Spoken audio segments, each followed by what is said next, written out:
রসুলুল্লাহ মোহাম্মদ সাল্লাল্লাহু আলাইহি ওয়াসাল্লাম পূর্ণাঙ্গ জীবনী অধ্যায় ১ মানবজাতির অন্ধকার সময় নবীর আগমনের পূর্বের আরব রসুলুল্লাহ সাল্লাল্লাহু আলাইহি ওয়াসাল্লামের আগমন কেবল একজন মহান ব্যক্তির জন্ম নয়, বরং এটি ছিল এক ভগ্ন পৃথিবীর পুনরুজ্জীবন। আসমান থেকে ন্যায়, দয়া, সভ্যতা, আলোর আগমন। আরবের সামাজিক অবস্থা।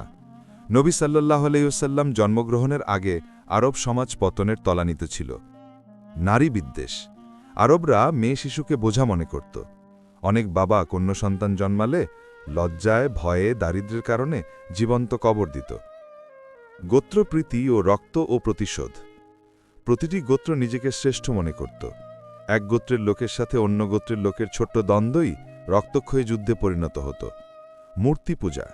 কাবাঘরে ৩৬০টি মূর্তি স্থাপন ছিল। লাত, উজ্জা, মানাত, হুবাল, তাদের দেবতা ছিল শত শত। নৈতিক অবক্ষয়। মদ্যপান, জুয়া, ব্যভিচার, চুরি, সুদ সবই ছিল সমাজের স্বাভাবিক অংশ। দাসপ্রথা। গরিব, যুদ্ধবন্দী ও অসহায় মানুষকে দাস বানিয়ে রাখা হতো। মানব সম্মান ছিল না। মানব সভ্যতার এই অন্ধকার মাটিকে আল্লাহ জন্ম দিলেন সত্য, ন্যায়, দয়া ও শান্তির শিক্ষক মুহাম্মদ সাল্লাল্লাহু আলাইহি ওয়াসাল্লামকে। অধ্যায় ২ নবীর জন্ম ও বংশধারা। প্রায় ১৫০০ শব্দ। এক বরকতময় সকাল। ৫৭০ খ্রিস্টাব্দের রবিউল আউয়াল মাস। মক্কা শহর শান্ত। অতঃপর আলোর এক নবজাতক জন্ম নেন মুহাম্মদ সাল্লাল্লাহু আলাইহি ওয়াসাল্লাম। বিশুদ্ধ বংশধারা। মুহাম্মদ সাল্লাল্লাহু আলাইহি ওয়াসাল্লামের বংশধারা আরবের সবচেয়ে সম্মানিত বংশ কুরাইশ। তার পূর্বপুরুষ ছিলেন ইসমাইল আলাইহিসসালাম, তার বাবা ইব্রাহিম আলাইহিসসালাম, অর্থাৎ নবী সাল্লাল্লাহু আলাইহি ওয়াসাল্লাম ছিলেন সরাসরি ইব্রাহিম আলাইহিসসালামের বংশধর। পিতামাতার মৃত্যু। জন্মের পূর্বেই পিতা আবদুল্লাহ মারা যান। ৬ বছর বয়সে মা আমিনা মারা যান।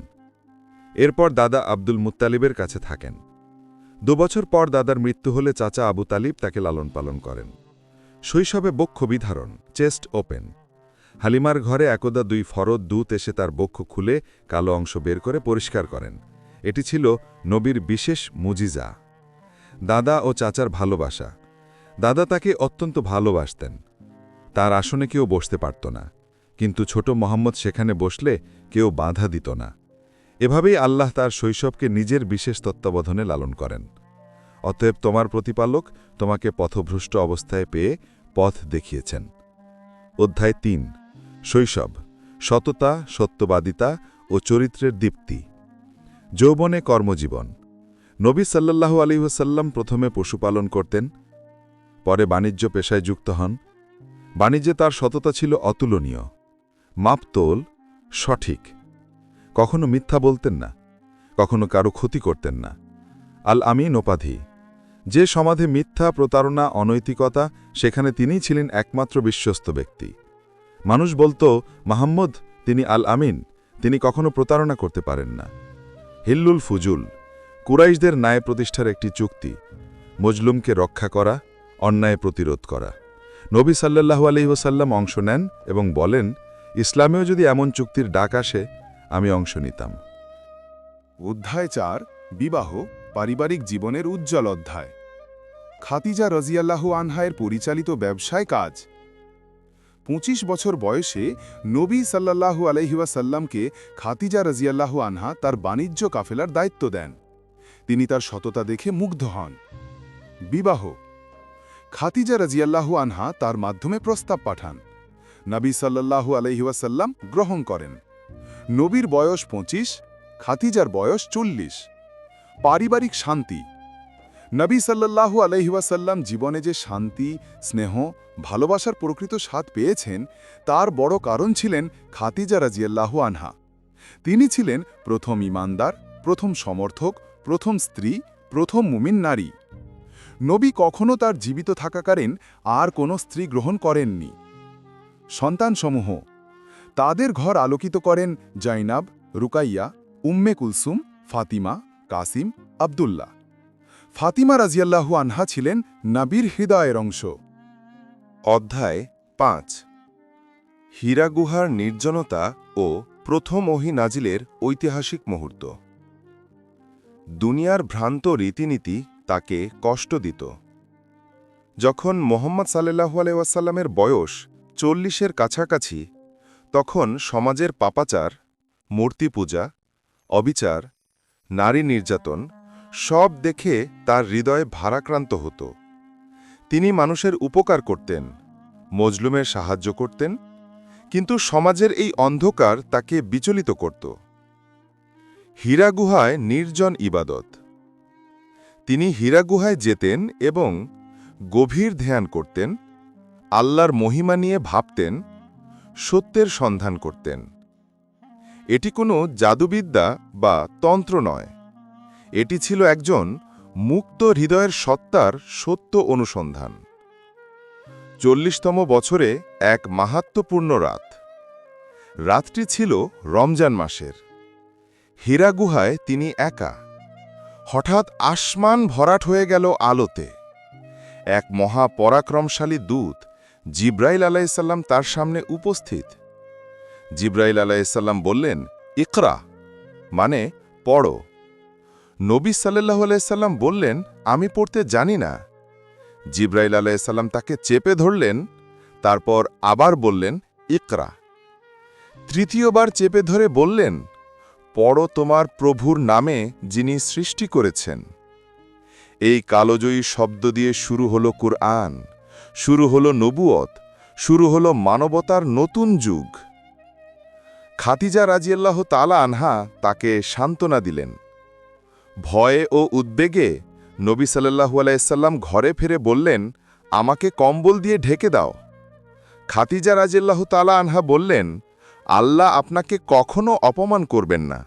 আপনি সত্যবাদী, মজলুমের সাহায্যকারী, দুঃখীদের সঙ্গী। এরপর তাকে নিয়ে গেলেন ওয়ারাকা ইবনু নৌফেলের কাছে। তিনি বললেন, এটাই সেই ফেরেশতা যিনি মুসা আলাইহিস সালামের কাছে ওহী এনেছিলেন। আপনি এই উম্মতের নবী।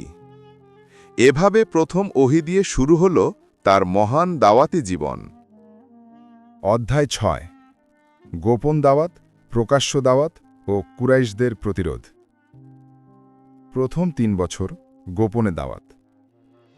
এই পর্যায়ে নবী সাল্লাল্লাহু আলাইহি ওয়াসাল্লাম খুব সীমিত মানুষকে ইসলামের দাওয়াত দেন। যারা প্রথমে ঈমান আনেন তারা ইতিহাসের শ্রেষ্ঠ ব্যক্তিত্ব।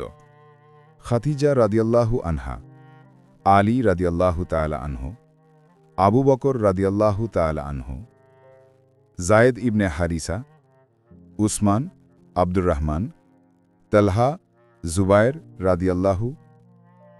এরা ইসলামের প্রথম শক্তিশালী স্তম্ভ। দাওয়াতের কঠিনতা।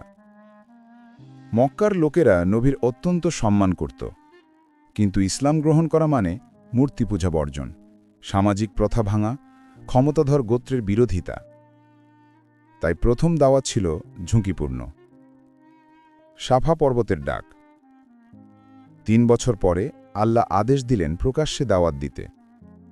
নবী সাল্লাল্লাহু আলাইহি ওয়াসাল্লাম সাফা পর্বতে উঠে চিৎকার করে বললেন, হে কুরাইশ, আমি তোমাদের সামনে এক কঠিন সতর্কতা নিয়ে এসেছি। হাতে গোনা কয়েকজন ছাড়া সবাই তার আহ্বান প্রত্যাখ্যান করল। চাচা আবু লাহাব অপমান করল। তোমার সর্বনাশ হোক, এই জন্যই আমাদের জড়ো করেছিলে। এই অপমানের জবাবে আল্লাহ নাজিল করলেন সূরা লাহাব। যন্ত্রণা ও নির্যাতনের শুরু। নবীর দাওয়াত শক্তিশালী হতে থাকলে কুরাইশরা শুরু করে ব্যঙ্গবিদ্রুপ, অর্থনৈতিক অবরোধ, শারীরিক নির্যাতন, সামাজিক বর্জন। সহচরদের উপর ভয়াবহ নির্যাতন। বিলাল রাদিয়াল্লাহু আনহুকে জ্বলন্ত বালিতে শুইয়ে পাথর চেপে ধরত। খাবাব রাদিয়াল্লাহু আনহুর পিঠে জ্বলন্ত কয়লা রেখে জ্বালানো হতো। ইয়াসির পরিবার, সুমাইয়া রাদিয়াল্লাহু আনহা শহীদ হন। নবী সাল্লাল্লাহু আলাইহি ওয়াসাল্লাম তাদেরকে বলতেন, ধৈর্য ধরো, জান্নাত তোমাদের প্রতিদান। এ কথা শুনে তারা অত্যাচার সহ্য করতেন। মুসলিমদের হাবশায় হিজরত। আল্লাহর নির্দেশে নবী সাল্লাল্লাহু আলাইহি ওয়াসাল্লাম মুসলমানদের আদেশ দেন হাবশায় যেতে।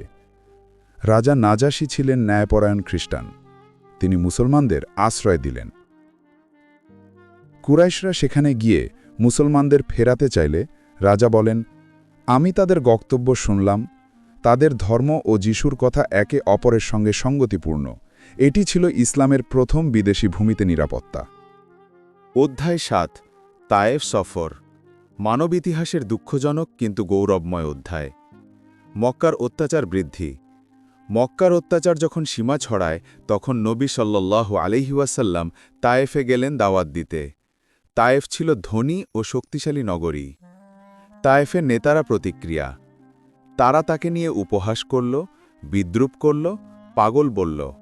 এমনকি তাকে শহর থেকে বের করে ছেলে মেয়েদের হাতে পাথর মারতে ছাড়ল। নবী সাল্লাল্লাহু আলাইহি ওয়াসাল্লামের জুতো রক্তে ভিজে গেল। জায়েদ ইবনে হারিসা তাকে বাঁচাতে নিজের শরীর দিয়ে আঘাত ঠেকালেন। তার আকাশ বিদীর্ণ দোয়া, তার হৃদয় ভেঙে গেল। তখন তিনি সেই হৃদয় বিদারক দোয়া করলেন, হে আল্লাহ, আমি আমার দুর্বলতা, অসহায়তা, মানুষের কাছে অপমানিত হওয়া সব তোমার কাছে তুলে ধরলাম। এ দোয়া ইতিহাসে সর্বশ্রেষ্ঠ দোয়াগুলোর একটি। জিনদের ঈমান গ্রহণ। বিপরীত পথে ফেরার সময় জিনদের একটি দল তার কুরআন তিলাওয়াত শুনে ঈমান আনল। তারা বলল, আমরা এক অপূর্ব কুরআন শুনেছি। এটি তায়েফ সফরের ব্যর্থতাকে বিজয় পরিণত করল। আল্লাহর পক্ষ থেকে সান্ত্বনা। জিব্রাইল আলাইহিস সালাম এসে বললেন, আপনি চাইলে এই পর্বতের ফেরেশতা তায়েফকে 2 পাহাড়ের মাঝে চেপে নষ্ট করে দেবে। নবী সাল্লাল্লাহু আলাইহি ওয়াসাল্লাম বললেন, না, আমি চাই তাদের বংশধরদের মধ্য থেকে আল্লাহ ঈমানদার বের করুন। এটাই ছিল তার অগাধ দয়া। অধ্যায় ৮ মেরাজ ও ইসরা, আসমানি ভ্রমণের অলৌকিক ঘটনা। দুঃখের বছর আমল হোজন। 1 বছরেই খাতিজা রাদিয়াল্লাহু আনহা মারা গেলেন।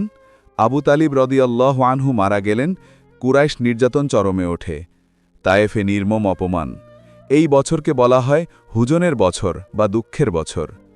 আল্লাহ দিলেন সর্বশ্রেষ্ঠ সান্ত্বনা। এই দুঃখের মাঝে আল্লাহ নবী সাল্লাল্লাহু আলাইহি ওয়াসাল্লামকে দুনিয়ার সব সীমা ছাড়িয়ে আকাশ পর্যন্ত ভ্রমণের সুযোগ করে দিলেন। ইসরা, মসজিদুল হারাম থেকে মসজিদুল আকসা।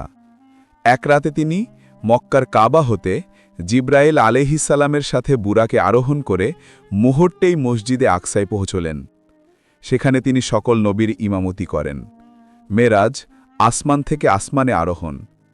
তিনি প্রথম আসমানে আদম আলাইহিস সালামের সাথে, দ্বিতীয় আসমানে ঈসা আলাইহিস সালাম ও ইয়াহিয়া আলাইহিস সালামের সাথে, তৃতীয় আসমানে ইউসুফ আলাইহিস সালাম, চতুর্থ আসমানে ইদ্রিস আলাইহিস সালাম, পঞ্চম আসমানে হারুন আলাইহিস সালাম, ষষ্ঠ আসমানে মুসা আলাইহিস সালাম ও সপ্তম আসমানে ইব্রাহিম আলাইহিস সালামের সঙ্গে সাক্ষাৎ করেন। সিদরাতুল মুনতাহা, এর পরের সৃষ্টি জগৎ যেখানে কোনো ফেরেশতাও পৌঁছতে পারে না, সেখানে পৌঁছলেন মুহাম্মদ সাল্লাল্লাহু আলাইহি ওয়াসাল্লাম। এটি ছিল তার একান্ত বিশেষ সম্মান। নামাজ ফরজ। প্রথমে 50 ওয়াক্ত ছিল, মুসা আলাইহিস সালামের পরামর্শে কমতে কমতে দাঁড়াল 5 ওয়াক্ত, কিন্তু প্রতিদান 50 ওয়াক্তের সমান। নামাজ হল মুমিনের মেরাজ, ঈমানের স্তম্ভ, কিয়ামতের দিনে প্রথম প্রশ্ন। অধ্যায় 9 বদর যুদ্ধ, ইসলামের প্রথম বিজয়। মদিনায় নবগঠিত ইসলামী রাষ্ট্রের ওপর যখন হুমকির মেঘ ক্রমে ঘন হতে থাকে, তখন মুসলমানরা জানত মক্কার কুরাইশরা কেবল তাদের দাওয়াতকেই নয়, তাদের অস্তিত্বকেও মুছে ফেলতে চায়। কুরাইশদের ব্যবসায়িক কাফেলাগুলো সিরিয়া মক্কা বাণিজ্যের রুটে চলত, আর এই কাফেলাগুলো থেকেই ইসলামের বিরুদ্ধে যুদ্ধের অর্থ জোগাড় করা হতো। রাসূলুল্লাহ সাল্লাল্লাহু আলাইহি ওয়াসাল্লাম আল্লাহর নির্দেশে সিদ্ধান্ত নিলেন যে কাফেলা মুসলমানদের ধ্বংসে ব্যবহার হবে, সে কাফেলাকে প্রতিরোধ করা হবে। এ কাফেলার নেতৃত্বে ছিল আবু সুফিয়ান। এ খবর ছড়িয়ে পড়লে মক্কার সর্বশ্রেষ্ঠ যুদ্ধবাহিনী 1000 সৈন্যসহ বের হয়ে পড়ে। মুসলমানদের সংখ্যা মাত্র 313। ঘোড়া ছিল 2টি, উট ছিল 70টি, অস্ত্র ছিল স্বল্প। অধিকাংশই নবাগত মুসলমান, কিন্তু তাদের হৃদয় ছিল ঈমানের আলো এবং রাসূল সাল্লাল্লাহু আলাইহি ওয়াসাল্লামের প্রতি সমীম ভালোবাসা। যুদ্ধের আগের রাত। সে রাতে রাসূলুল্লাহ সাল্লাল্লাহু আলাইহি ওয়াসাল্লাম তাঁবুতে দাঁড়িয়ে কাঁদতে কাঁদতে দোয়া করছিলেন, হে আল্লাহ, আজ যদি এই দর ধ্বংস হয় তবে আর পৃথিবীতে তোমার ইবাদতকারী কেউ থাকবে না। এ দোয়া ছিল বিনয়, ভক্তি ও ঈমানের সর্বোচ্চ প্রকাশ। সাহাবীদের অবস্থান। যোদ্ধারা শান্তিময় ঘুমেছিল। কেউ কুরআন পড়ছিল, কেউ নামাজে, কেউ চিন্তায়। কোনো অবস্থাতেই আতঙ্ক নেই, বরং তাদের ঈমান দৃঢ় হচ্ছিল। যুদ্ধের সূচনা। বদরের ময়দানে দুই বাহিনী মুখোমুখি দাঁড়ালে প্রথম শুরু হয় একক ত্যাকক যুদ্ধ। উবাইদা ইবনুল হারিস, হামজা এবং আলী রাদিয়াল্লাহু ইসলামের পক্ষ থেকে বের হয়েছেন, অপরপক্ষে কুরাইশের তুখোর যোদ্ধারা। ইসলামী পক্ষ বিজয়ী হয়। এবার শুরু হয় পূর্ণাঙ্গ যুদ্ধ। আল্লাহর সাহায্য নাজিল হয়। কুরআনে উল্লেখ আছে, ফেরেশতারা নেমে মুসলমানদের সহায়তা করেন। ফলাফল: কুরাইশের ৭০ জন নিহত, ৭০ জন বন্দী। মুসলমানদের শহীদ হন ১৪ জন। এ যুদ্ধ প্রমাণ করল, ইসলাম কোনো উপজাতি নয়, কোনো পরিবার নয়। এটি আল্লাহর পক্ষ থেকে প্রেরিত সত্য, আর সত্য সর্বদাই বিজয়ী। অধ্যায় ১০। উহুদের পরীক্ষা। আনুগত্য ও ধৈর্যের শিক্ষা। বদরের পর ইসলামের শক্তি বাড়তে থাকে। কুরাইশরা প্রতিশোধে উন্মাদ হয়ে ওঠে। ৩,০০০ সৈন্য নিয়ে মদিনার দিকে রওনা দেয়। নবী সাল্লাল্লাহু আলাইহি ওয়াসাল্লাম ৭০০ সাহাবী সাথে নিয়ে উহুদের পার্বত্য এলাকায় অবস্থান নেন। ধনুকধারীদের পাহাড়।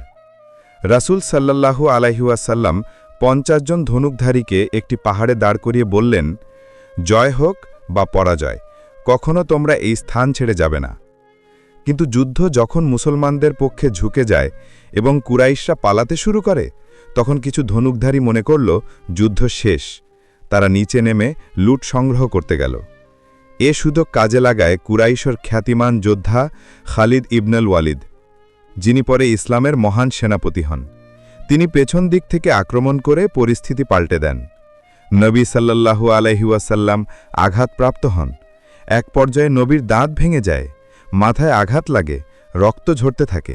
সাহাবীরা তাকে রক্ষা করতে মানব প্রাচীর তৈরি করেন। আবু দুজানা, তালহা ইবনুল উবাইদুল্লাহ, উম্মে আম্মারা মানে নারী সাহাবিয়া, তারা সবাই প্রাণপণ লড়াই করেন। ফলাফল: এ যুদ্ধ ছিল মুসলমানদের জন্য বড় শিক্ষা। ঈমান, আনুগত্য, ধৈর্য সব কিছুর পরীক্ষা। কুরআনে আল্লাহ বলেন, এই দিনটি আমরা বানিয়েছি তোমাদের পরীক্ষার দিন। অধ্যায় ১১। খন্দকের যুদ্ধ, বুদ্ধিমত্তা, ঐক্য ও কৌশলের বিজয়। উহুদের পর কুরাইশরা বুঝল, মদিনা ধ্বংস করতে হলে বড় জোট প্রয়োজন। আরবের অনেক গোত্র, ইহুদি গোষ্ঠী এবং বেদুইনদের নিয়ে ১০,০০০ সৈন্যের বিশাল বাহিনী মদিনার দিকে আসে। মুসলমানদের সংখ্যা তখন মাত্র ৩,০০০। খন্দক খননের প্রস্তাব। সালমান পার্সি রাদা প্রস্তাব দেন, আমাদের দেশে যুদ্ধের সময় আমরা শহরের চারপাশে গভীর পরিখা খুঁড়ে ফেলি। রাসূল সাল্লাল্লাহু আলাইহি ওয়াসাল্লাম প্রস্তাব গ্রহণ করেন। সাহাবীরা কঠিন ঠান্ডায়, ক্ষুধায়, ক্লান্তিতে দিনরাত খন্দক খনন করেন। নবী সাল্লাল্লাহু আলাইহি ওয়াসাল্লাম নিজে কাঁধে মাটি বয়ে আনতেন। শত্রুরা বিস্মিত। ১০,০০০-এর বাহিনী এসে দেখে এরকম কৌশল তারা কখনো দেখেনি। ঘোড়া, উট, সৈন্য কেউই খন্দক পার হতে রাজি নয়। শত্রুরা কয়েক সপ্তাহ অবরোধ করে রাখে, কিন্তু মুসলমানদের ঈমান ভাঙাতে পারে না। শেষে আল্লাহর বিশেষ সাহায্য, ঝড়ো বাতাস, ঠান্ডা, বিশৃঙ্খলা শত্রু বাহিনীকে পালাতে বাধ্য করে। এ যুদ্ধের পরে কুরাইশরা আর কখনো মদিনা আক্রমণ করার সাহস পায়নি। অধ্যায় ১২। হুদেবিয়ার চুক্তি, শান্তির মাধ্যমে মহাবিজয়। ৬ হিজরিতে নাবী ও ১৪০০ সাহাবী উমরা পোলনে মক্কার উদ্দেশ্যে রওনা হন।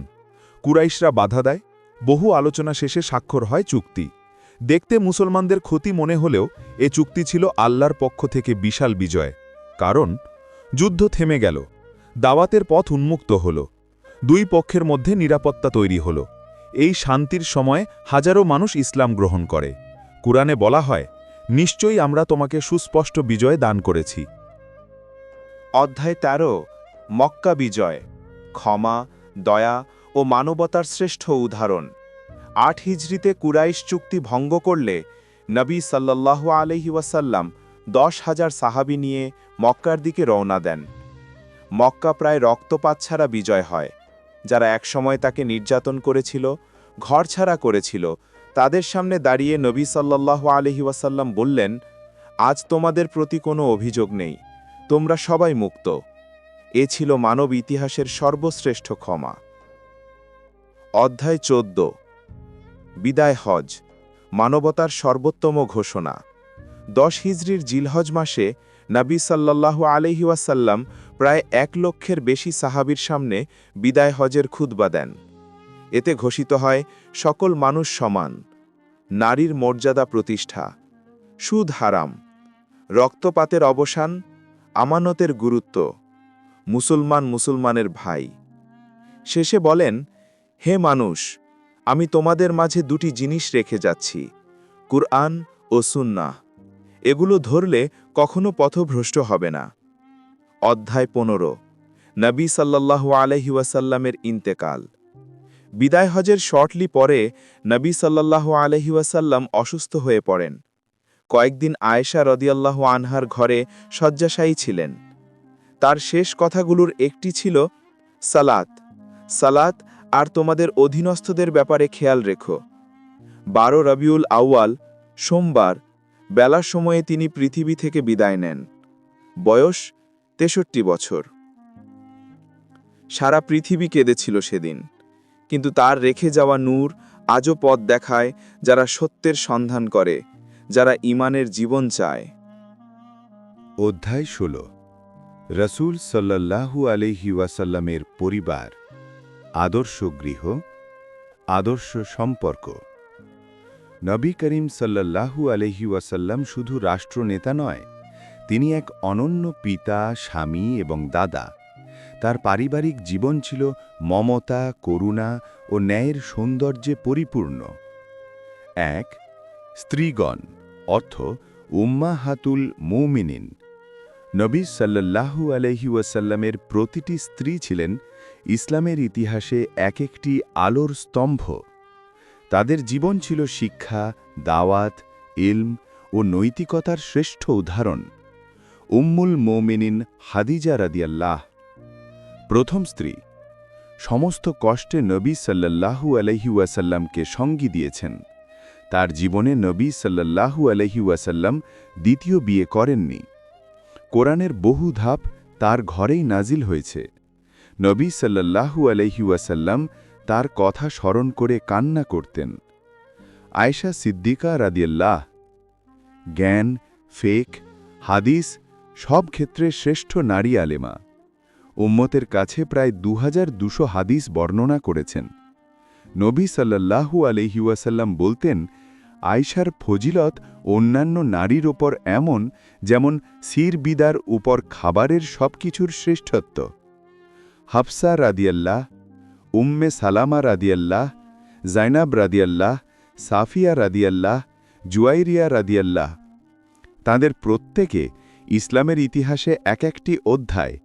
তাদের ঘর থেকে শিক্ষা, দাওয়াত, কুরআন ও সুন্নাহর আলো ছড়িয়ে পড়েছে। 2 সন্তান ও তাদের প্রতি ভালোবাসা। হযরত ফাতিমা রাদিয়াল্লাহ, নবী সাল্লাল্লাহু আলাইহি ওয়াসাল্লামের সবচেয়ে প্রিয় সন্তান। তার সম্পর্কে তিনি সাল্লাল্লাহু আলাইহি ওয়াসাল্লাম বলেন, ফাতিমা আমার হৃদয়ের অংশ। হাসান ও হুসাইন রাদিয়াল্লাহ ছিলেন নবীর নাতি। তিনি তাদের কাঁধে নিয়ে খেলতেন, নামাজে উঠিয়ে রাখতেন। ইব্রাহিম, শিশুপুত্র, অল্প বয়সে মৃত্যু হওয়ায় নবী সাল্লাল্লাহু আলাইহি ওয়াসাল্লামের চোখে অশ্রু নামে। তিনি বলেন, চোখ অশ্রু ঝরায়, হৃদয় ব্যথা পায়, কিন্তু আমরা যা বলি তা আমাদের রবের সন্তুষ্টির জন্য। এ ছিল মানবতার সৌন্দর্য। অধ্যায় 17 রাসূল সাল্লাল্লাহু আলাইহি ওয়াসাল্লামের চরিত্র, কোরআনের জীবন্ত ব্যাখ্যা। আয়েশা রাদিয়াল্লাহুকে যখন জিজ্ঞেস করা হল, নবীর চরিত্র কেমন ছিল, তিনি উত্তর দিলেন, তার চরিত্র ছিল কোরআন। 1 সত্যবাদিতা। মক্কার লোকেরা তাকে বলত আল আমিন, অর্থ বিশ্বস্তযোগ্য, আস-সাদিক, অর্থ সত্যবাদী। শত্রুরাও তার আমানত তার কাছেই রেখে দিত। 2 দয়া ও করুণা। যারা তাকে পাথর ছুঁড়ে রক্তাক্ত করেছিল, তিনি তাদের জন্য দোয়া করেন। তায়েফে রক্তাক্ত শরীর নিয়ে বলেছিলেন, হে আল্লাহ, তাদেরকে হেদায়ত দাও, তারা জানে না। 3 ক্ষমাশীলতা। মক্কা বিজয়ের দিন তিনি সকল অপরাধীকে ক্ষমা করেন। তিনি বলেন, আজ তোমাদের ওপর কোনো অভিযোগ নেই। 4. ন্যায় বিচার। তার কাছে ধনী, গরিব, শক্তিশালী, দুর্বল সকলেই সমান ছিল। তিনি বলেন, তোমাদের পূর্ব জাতিগুলো ধ্বংস হয়েছে এজন্য যে তারা ধনী অপরাধীকে ছেড়ে দিত আর গরিবকে শাস্তি দিত। 5. হাসিমুখ ও মানবতা। তিনি কখনো কারো সঙ্গে খারাপ ব্যবহার করতেন না। তার হাসিমুখ ছিল সাহাবীদের জন্য শান্তির বাণী। অধ্যায় 18 নবী সাল্লাল্লাহু আলাইহি ওয়াসাল্লামের মজিজা, ঈমানকে আলোকিত করা নিদর্শনসমূহ। রাসূলুল্লাহ সাল্লাল্লাহু আলাইহি ওয়াসাল্লামের জীবনে হাজারেরও বেশি মজিজা রয়েছে। এর মধ্যে প্রধান কিছু নিদর্শন নিচে তুলে ধরা হল। 1. কোরআন, সর্বশ্রেষ্ঠ মজিজা। 1400 বছরেও কেউ এর একটি সূরার মতো কিছু আনতে পারেনি। ভাষা, অর্থ, গভীরতা, বাণী সব দিক থেকেই অনন্য। বিজ্ঞান, ইতিহাস ও ভবিষ্যৎবাণীতে অলৌকিক সামঞ্জস্য। 2. চাঁদ দ্বিখণ্ডন। মক্কার নেতাদের দাবিতে তার ইশারায় চাঁদ 2 টুকরো হয়। চাঁদ নূর পাহাড়ের 2 পাশে আলাদা দেখা যায়। 3. মেরাজ, আসমান ভ্রমণ।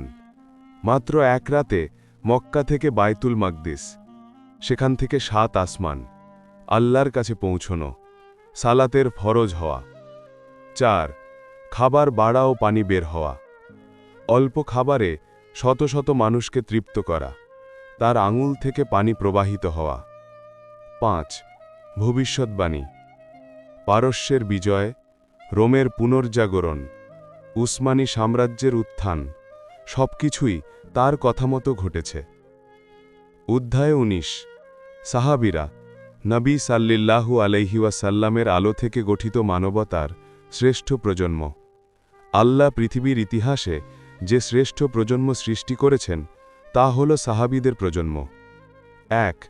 আবু বকর সিদ্দিক, সবচেয়ে নিকটতম সাথী।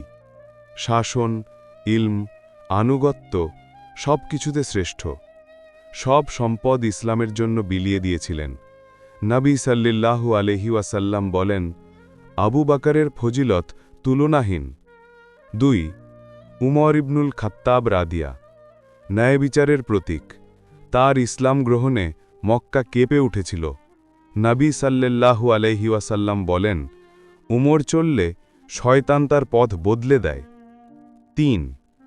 উসমান রাদিয়া, লজ্জাশীলতার প্রতীক।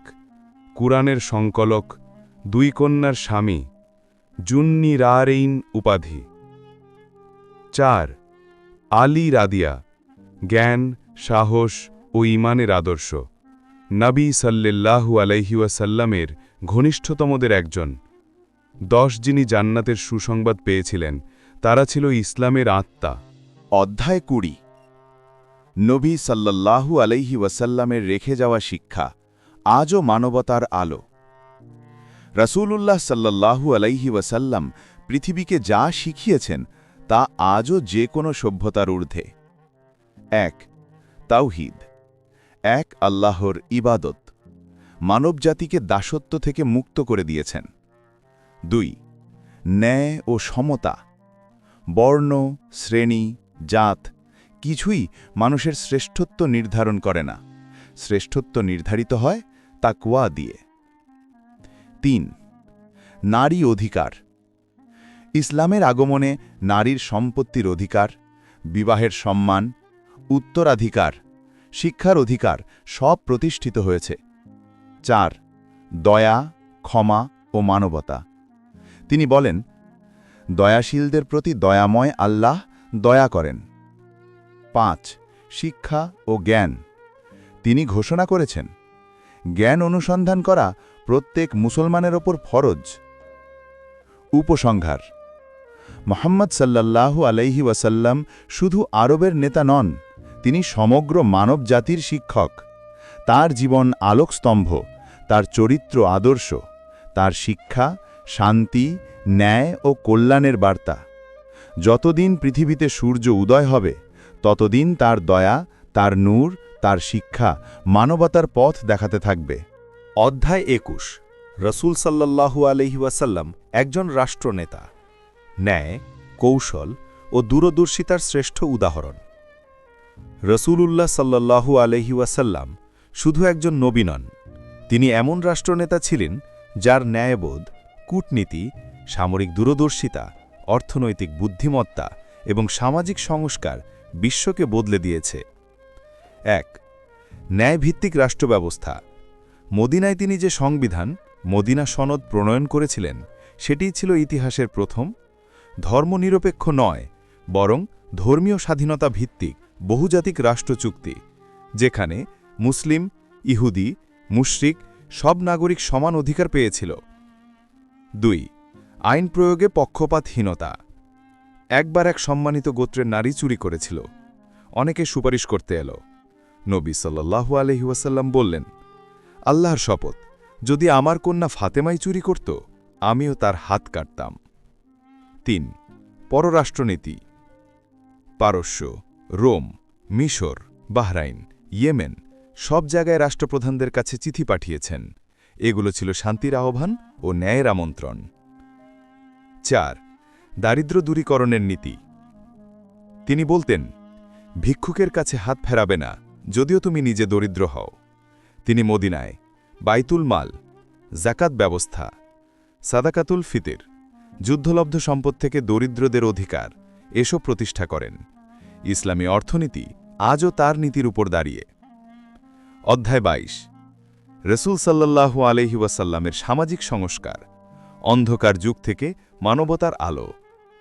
ইসলাম আগমনের আগে আরব ছিল বংশীয় গর্ব, নারী বিদ্বেষ, দাসপ্রথা, মদ, জুয়া, হত্যা, হিংসা এসবের ঘাঁটি। রাসূল সাল্লাল্লাহু আলাইহি ওয়াসাল্লাম এই সমাজকে স্বল্পতম সময়ে এক আদর্শ সমাজে রূপান্তর করেছেন।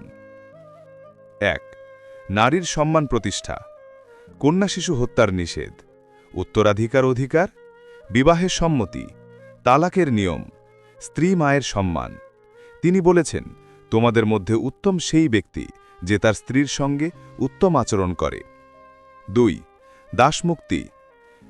যে কোনো অপরাধের কাফফারা হিসাবে দাসমুক্ত করার বিধান, দাসদের ভাইয়ের মতো আচরণ।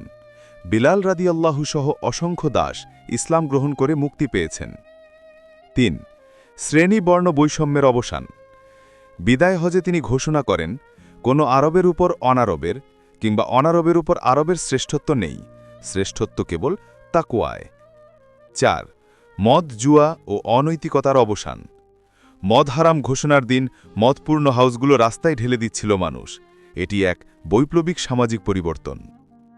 অধ্যায় ২৩ রাসূল সাল্লাল্লাহু আলাইহি ওয়াসাল্লামের সামরিক কৌশল, দয়া ও কৌশলের সমন্বয়। নবী সাল্লাল্লাহু আলাইহি ওয়াসাল্লাম কখনো যুদ্ধপ্রিয় ছিলেন না। তার যুদ্ধগুলো ছিল আত্মরক্ষা, মানবতা রক্ষা, নিপীড়িতের মুক্তি। তার সামরিক নীতিতে ছিল অসাধারণ কৌশল। ১. গোয়েন্দা তথ্য সংগ্রহ। প্রতিটি অভিযানের আগে তিনি শত্রুদের তথ্য সংগ্রহ করতেন, কখনো অপ্রয়োজনীয় সংঘর্ষ এড়িয়ে যেতেন। ২. নৈতিক যুদ্ধনীতি। নারী, শিশু, বয়স্ক, কৃষক, শ্রমিক কাউকে হত্যা করা নিষেধ, গাছ কাটতে নিষেধ, মসজিদ উপাসনারায় ধ্বংস করা নিষেধ। এ নীতি আজকের আধুনিক আন্তর্জাতিক আইনেও গুরুত্বপূর্ণ ভিত্তি। ৩. ছোট বাহিনীকে বড় বাহিনীর বিরুদ্ধে বিজয়। বদর, খন্দক, হুনায়েন এসব যুদ্ধ তার কৌশলের অসাধারণ উদাহরণ। অধ্যায় ২৪ রাসূল সাল্লাল্লাহু আলাইহি ওয়াসাল্লামের রাতে ইবাদত, আল্লাহর সাথে একান্ত সম্পর্ক। সাহাবীরা বলেন, তিনি রাতে এত দীর্ঘ সেজদায় থাকতেন যে মনে হতো আর উঠবেন না।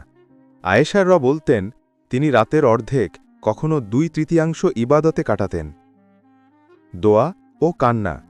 এক রাতে তিনি কাঁদতে কাঁদতে বললেন, হে আল্লাহ, আমার উম্মতকে ক্ষমা করো। এই শব্দ শুনে ফিরিস্তা জিবরাইল আলাইহি ওয়াসাল্লাম নেমে এলেন এবং বললেন, হে মুহাম্মদ সাল্লাল্লাহু আলাইহি ওয়াসাল্লাম, আল্লাহ তোমার উম্মতকে কষ্ট দিতে চান না। অধ্যায় ২৫ রাসূল সাল্লাল্লাহু আলাইহি ওয়াসাল্লামের হাস্যরস, কোমল হৃদয়ের আনন্দময় আচরণ। নবী ছিলেন সর্বদা হাস্যমুখ। তিনি মজা করতেন কিন্তু মিথ্যা বলতেন না। উদাহরণ: এক বৃদ্ধা জিজ্ঞেস করলেন, আমি কি জান্নাতে যাব? তিনি সাল্লাল্লাহু আলাইহি ওয়াসাল্লাম হাসি দিয়ে বললেন, জান্নাতে বৃদ্ধা যাবে না। মহিলা কেঁদে দিলে তিনি বলেন, জান্নাতে সবাই যুবতী অবস্থায় প্রবেশ করবে। এ হাস্যরস মানুষের মন জয় করত। অধ্যায় ২৬। বিদায় নাসিহত। শেষ বাণীগুলোতে নবুয়তের সার কথা। ইন্তেকালের কিছু আগে তিনি উম্মতের প্রতি গুরুত্বপূর্ণ নসিহত রেখেছেন। ১. সালাতের প্রতি যত্ন। সালাত সালাত আর তোমাদের অধীনস্থদের ব্যাপারে খেয়াল রেখো। ২. পরস্পরের প্রতি ভালোবাসা। মমিন মমিনের ভাই। ৩. কুরআন ও সুন্নাহকে আঁকড়ে ধরা। আমি তোমাদের মাঝে দুটি জিনিস রেখে যাচ্ছি, কুরআন ও আমার সুন্নাহ। এগুলো ধরলে পথভ্রষ্ট হবে না। ৪. অহংকার ত্যাগের নির্দেশ। যার হৃদয়ে সরিষা দানা পরিমাণ অহংকার থাকবে সে জান্নাতে প্রবেশ করবে না। অধ্যায় ২৭। নবীর ইন্তেকালের পর উম্মতের পরীক্ষাসমূহ এবং তার রেখে যাওয়া দিক নির্দেশনা। নবী চলে যাওয়ার পর উম্মত পড়ে যায়। মিথ্যা নবীর আবির্ভাব, জাকাত অস্বীকার, শত্রু রাষ্ট্রগুলোর আক্রমণ, আভ্যন্তরীণ অস্থিরতা। আবু বকররা দৃঢ়তার সাথে সব সমস্যা সমাধান করেন। এত দ্রুত সময়ে এমন স্থিতিশীল নেতৃত্বই প্রমাণ করে নবী উম্মতকে সঠিকভাবে গড়ে গেছেন। অধ্যায় ২৮। বিদায় হজ ও মানবতার সর্বোচ্চ ঘোষণা। ১০ হিজরি নবী সাল্লাল্লাহু আলাইহি ওয়াসাল্লাম অনুভব করলেন তার মিশন পূরণের শেষ ধাপ এসে গেছে।